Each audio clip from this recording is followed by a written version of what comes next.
The heat waves of the turf field could be easily seen from the bleachers. The game started at 2 in the afternoon, the sun scorching down on the teams. White, now gray hand-me-down cleats laid on my feet instead of my normal black, which would melt at this temperature. The intensity that my team rated off was so intoxicating that the parents and other team fell silent. Game time had a white, filthy uniforms covered in sweat, and black uniforms that absorbed the sun cover the field. The harsh, loud sound of a whistle blew, and the players were off like the races. The game wore on, like an old princess dress fighting not to rip. Parents screamed to the point that if a train passed by, no one would hear it. As the last 2 whistles ended the game, a sigh overtook the field. Both teams knew they'd be forced to take penalty kicks.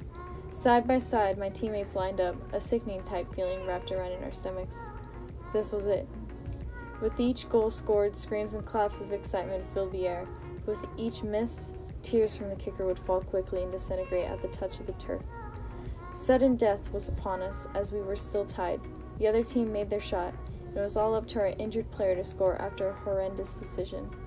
Time began to slow down as she made her run to kick it. And yet, when she missed, it seemed as though time had sped.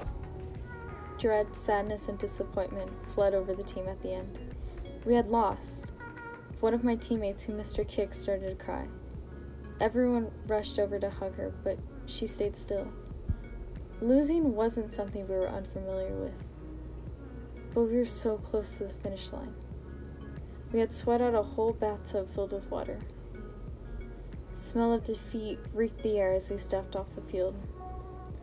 Vibrant purple bruises from everyone could cover someone's whole body, and our minds were as dead as if we'd listened to a lecture for 8 hours straight. No one wanted to be unsatisfied or disappointed anymore. A new goal washed over the team like an April shower on flowers. We were never going to lose again.